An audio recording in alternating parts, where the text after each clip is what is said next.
Welcome to the Singapore Management University podcast series, which features the latest insights and perspectives from our faculty. The world's happiest country is Denmark, according to the latest World Happiness Report. Singapore is placed above Britain and below Mexico at number 22 in the report, which is the work of the Sustainable Development Solutions Network, a global United Nations initiative. The study ranks 157 countries according to factors which includes equality, GDP per capita, social support, and life expectancy. Evolutionary psychologists Norman Lee of Singapore Management University and Satoshi Kanazawa of the London School of Economics, however, believe that the lifestyles of our ancient ancestors might have something to do with what makes us happy now. In this podcast, SMU's Associate Professor Norman Lee from the School of Social Sciences, who led the research, discusses why some individuals are happier than others from an evolutionary point of view and what makes a life well lived. He began by explaining the Savannah theory of happiness, which states that the same influences that made early humans satisfied are technically still the same in our current era. The idea is that our minds process information from our surroundings in order to produce output in the form of behavior and also thoughts and feelings that help us to survive and reproduce.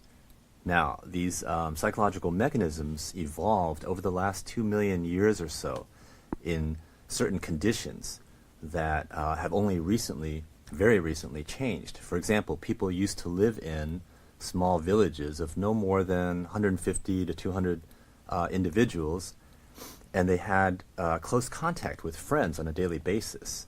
Now, in the ancestral past, being isolated from friends being isolated from friends was very dangerous because of the hostile forces of nature, enemy tribes, and the difficulty of finding edible food by oneself.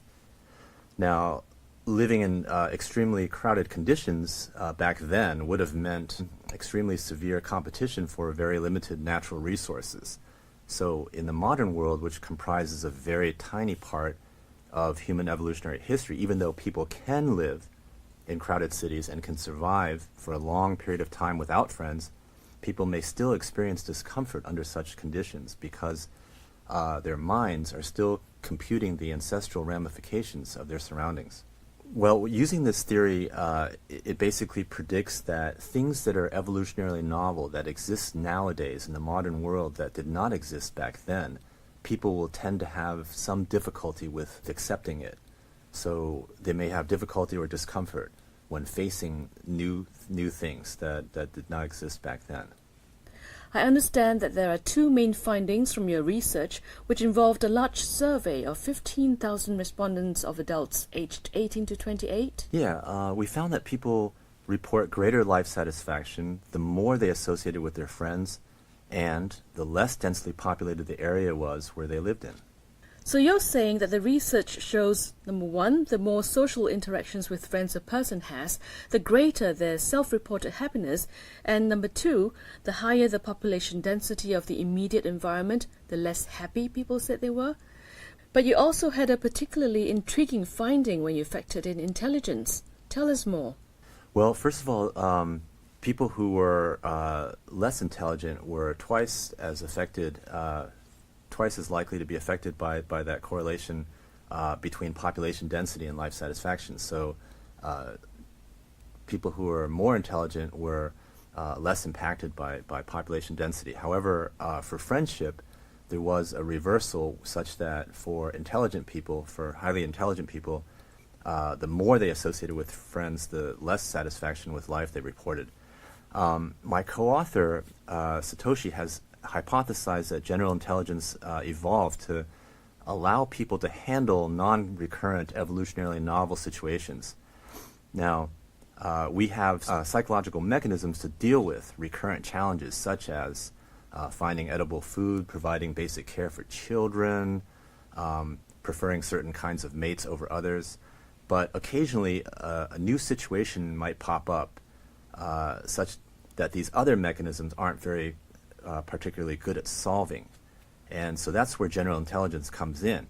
Now, in the modern world, we have a lot of evolutionary novelty, including that we don't really need to interact as much with friends in order to get by, and we can certainly live in places with population densities that are hundreds of times greater than in small villages. So the more generally intelligent people are better able to handle these kinds of evolutionarily novel situations. This piece of research has been featured in many international media reports, and most of these reports have basically simplified things to say that more intelligent people would be happier with fewer friends. Do you personally agree with that? That's a good question. I'm not so sure. It's a little bit unexpected that we didn't expect to find a complete reversal such as that. But it's possible. Some people have mentioned intelligent people may have a lot of other things going on that they're working on, and associating with friends actually gets in the way of those other things. So it's possible. Is there anything else that you might have discovered in the course of this research that has not been documented?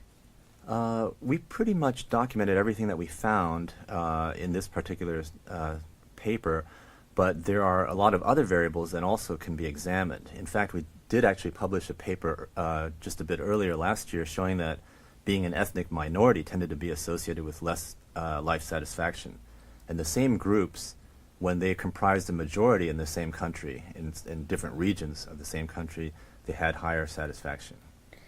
Now, we've been talking about your research, which considers 3 factors in life satisfaction: population density, friendship, and intelligence. Could you share with us why you decided on these factors?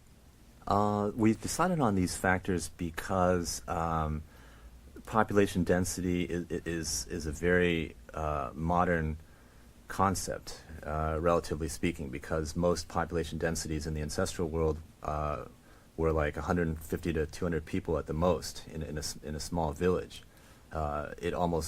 Populations tended never to exceed that number, but in the modern day, it's grown to proportions hundreds up to 1,000 times larger.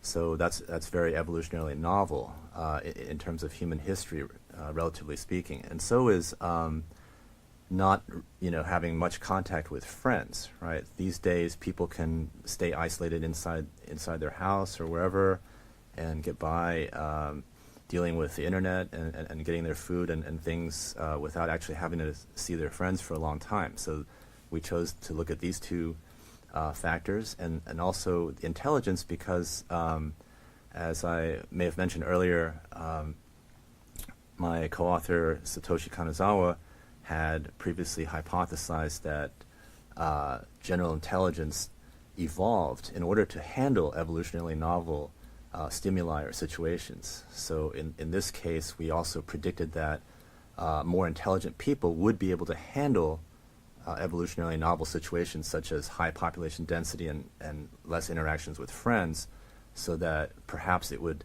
not impact their life satisfaction as much. If you could refine this piece of research, what other indicators for measuring well-being would you look at? There are different ways to measure well-being, and we only used what was available in that particularly large survey. But as someone mentioned in the Washington Post article, it would be good to measure people's experience of happiness as they encounter that on a daily basis throughout the day. It would also be interesting to experimentally manipulate friendship associations and also people's perceptions of population density. And that would allow us to have more confidence in the causal relationships that we're hypothesizing here. What other research are you currently working on? I'm working on looking at how evolutionary mismatch might be responsible for some of the declines in fertility, for instance, in Singapore and other modern countries.